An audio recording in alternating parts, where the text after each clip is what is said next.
નમસ્કાર મિત્રો દેશ અને દુનિયાના સુપરફાસ્ટ સમાચારમાં તમારું સ્વાગત છે। સૌથી મોટા સમાચાર સામે આવી રહ્યા છે સુપ્રીમ કોર્ટમાં 1 ડિસેમ્બરથી મોટા ફેરફાર લાગુ।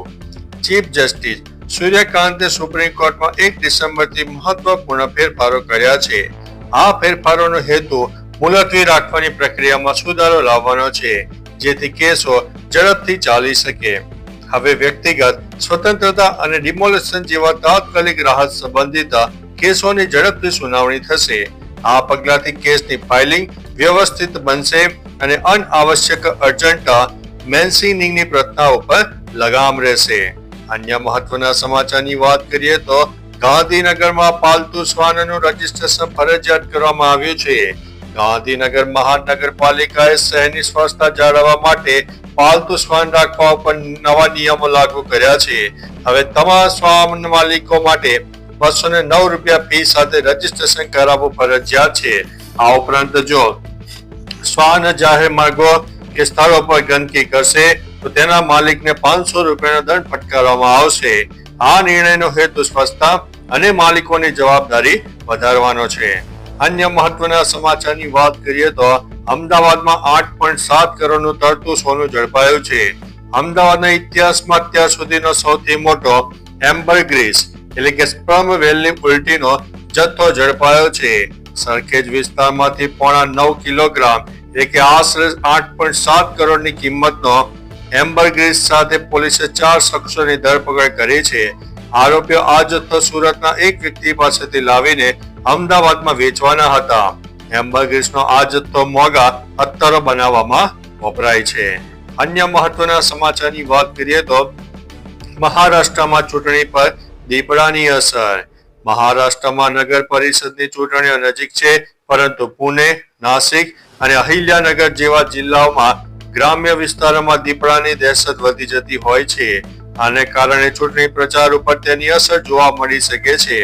દીપડાના હુમલાના ભયથી ઉમેદવારો સાંજે 6 વાગ્યા પછી પ્રચાર માટે નીકળવાનું ટાળી રહ્યા છે। ગ્રામજનોએ પણ ઉમેદવારોને અપીલ કરી છે કે વોટ જોઈતો હોય તો દીપડાના ત્રાસમાંથી મુક્ત કરાવો। અન્ય મહત્વના સમાચારની વાત કરીએ તો નલિયામાં રાજ્યનું સૌથી ઓછું તાપમાન જોવા મળ્યું છે। ગુજરાતમાં તાપમાનમાં આંશિક વધારો નોંધાયો છે અને પવનોની દિશા બદલાતા ઠંડીમાં થોડીક રાહત મળી છે। અમદાવાદમાં 20.4 ડિગ્રી, ગાંધીનગરમાં 19.6, વડોદરામાં 18.6, સુરતમાં 21.8, ભુજમાં 16.6 સહિત અનેક શહેરોમાં તાપમાન 1 થી 2 ડિગ્રી વધ્યું છે। નલિયામાં સૌથી ઓછું તાપમાન 15 ડિગ્રી નોંધાયું છે। હવામાન વિભાગની માહિતી અનુસાર ડિસેમ્બરથી ઠંડીમાં ફરીથી વધારો થઈ શકે છે અને 4 ડિસેમ્બર સુધી વાદળછાયું વાતાવરણ રહેવાની શક્યતા છે। અન્ય મહત્વના સમાચારની વાત કરીએ તો ચક્રવાત દિત્વા ભારત તરફ ફંગોળાયું છે। શ્રીલંકામાં તબાહી મચાવ્યા બાદ દિત્વા ચક્રવાત હવે દક્ષિણ ભારત તરફ આગળ વધી રહ્યું છે। આ ગંભીર પરિસ્થિતિને કારણે તામિલનાડુના 4 જિલ્લામાં રેડ એલર્ટ અને 5 જિલ્લામાં ઓરેન્જ એલર્ટ આપવામાં આવ્યું છે। સાવચેતીના ભાગરૂપે 47 ફ્લાઇટ્સ અને અનેક ટ્રેનો રદ કરવામાં આવી છે। બચાવ કામગીરી માટે એનડીઆરએફ અને એસડીઆરએફને હાઈ એલર્ટ ઉપર રખાયા છે, જેમાં વડોદરાથી એનડીઆરએફની 5 ટીમોને ખાસ ચેન્નઈ મોકલવામાં આવી છે। અન્ય મહત્વના સમાચારની વાત કરીએ તો દિલ્હીની હવા ઝેરી બની, એર ક્વોલિટી ઇન્ડેક્સ 250 ને પાર જોવા મળ્યો છે। દિલ્હી એનસીઆરમાં વાયુ પ્રદૂષણનું સ્તર ફરીથી ચિંતાજનક સપાટીએ પહોંચ્યું છે। શહેરના અનેક વિસ્તારમાં એર ક્વોલિટી ઇન્ડેક્સ ખરાબ શ્રેણીમાં નોંધાયો છે। આરકે પુરમમાં 252 air quality index, Mathura road પર 240, નોઈડા સેક્ટરમાં 125, ઉપરાંત શ્રી નિવાસપુરીમાં 233 નોંધાયું છે, જ્યારે પંજાબ વિભાગમાં 223, અરવિંદ માર્ગે 227, પટપડગંજમાં 211 અને જવાહરલાલ નહેરુ સ્ટેડિયમ આસપાસના વિસ્તારમાં 217 એર ક્વોલિટી ઇન્ડેક્સ નોંધાતા જનજીવન અસરગ્રસ્ત બન્યું છે। અન્ય મહત્વના સમાચારની વાત કરીએ તો મનસુખ વસાવા અને ચેતર વસાવા આમને સામને જોવા મળ્યા છે।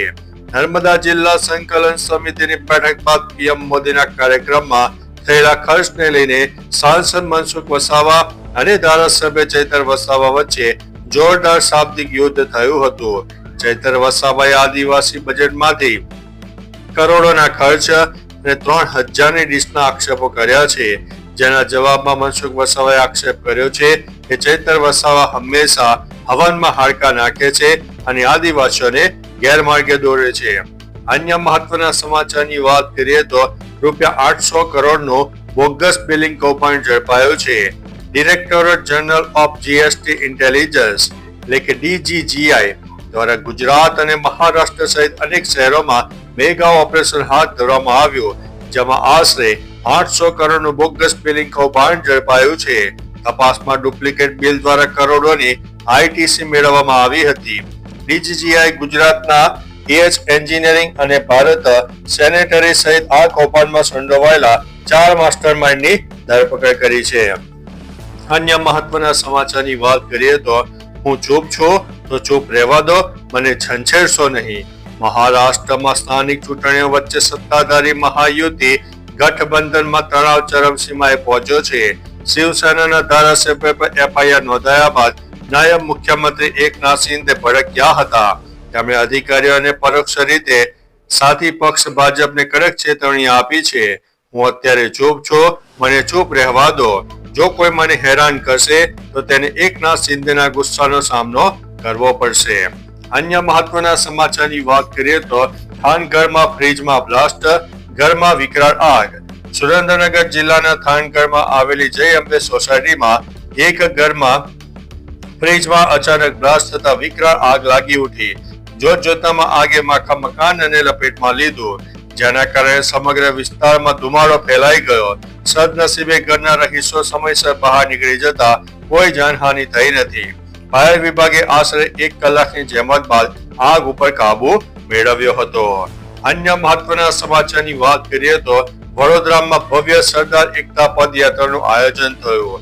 વડોદરામાં યોજાયેલી સરદાર @150 રાષ્ટ્રીય એકતા પદયાત્રામાં કેન્દ્રીય મંત્રી સર્બાનંદ સોનોવાલ અને મનસુખ માંડવિયા સહિતના મહાનુભાવો હાજર રહ્યા હતા.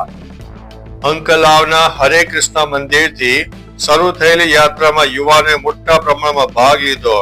માય ભારત પોર્ટલ મુજબ દેશભરમાં અત્યાર સુધીમાં 1514 પદયાત્રા યોજાઈ છે, જેમાં 15 લાખથી વધુ લોકો જોડાયા છે. યુવાનોને એક ભારત શ્રેષ્ઠ ભારતનો સંદેશ આપ્યો હતો. અન્ય મહત્વના સમાચારની વાત કરીએ તો BLO માટે આવ્યા છે સારા સમાચાર. 12 રાજ્યો અને કેન્દ્ર શાસિત પ્રદેશોમાં ચાલી રહેલી SIR ની પ્રક્રિયા વચ્ચે ભારતના ચૂંટણી પંચે એક મોટો નિર્ણય લીધો છે. ચૂંટણી પંચે બૂથ લેવલ અધિકારીઓના પગારમાં બમણો વધારો કર્યો છે. ચૂંટણી પંચે BLO ના પગાર 6000 થી વધારીને 12000 કર્યો છે. વધુમાં BLO સુપરવાઇઝરનો પગાર 12000 થી વધારીને 18000 કરવામાં આવ્યો છે. છેલ્લો BLO પગાર વધારો 2015માં થયો હતો. અન્ય મહત્વના સમાચારની વાત કરીએ તો હવે ગોપાલ ઇટાલિયા પણ મેદાનમાં જોવા મળ્યા છે. કોંગ્રેસના ધારાસભ્ય જિગ્નેશ મેવાણીને પોલીસના પટ્ટા ઉતારવાના નિવેદન મુદ્દે હવે આમ આદમી પાર્ટીનું સમર્થન મળ્યું છે. આપ નેતા ગોપાલ ઇટાલિયાએ કિસાન મહાપંચાયતમાં રાજ્ય સરકારને પડકાર ફેંકતા કહ્યું છે કે દારૂના કેસમાં સંડોવાયેલા અધિકારીઓના પટ્ટા ઉતરી જશે. તેમણે ચેતવણી આપી છે કે તેમની સરકાર આવશે તો આવા અધિકારીઓને સાબરમતીમાં પ્રમોશન નહીં પણ ટોમી કોઠારીમાં મોકલવામાં આવશે. તો ચાલો મિત્રો, ફરીથી દેશ અને દુનિયાના સુપરફાસ્ટ સમાચાર લઈને મળતા રહીશો. ત્યાં સુધી અમને રજા આપશો. નમસ્તે.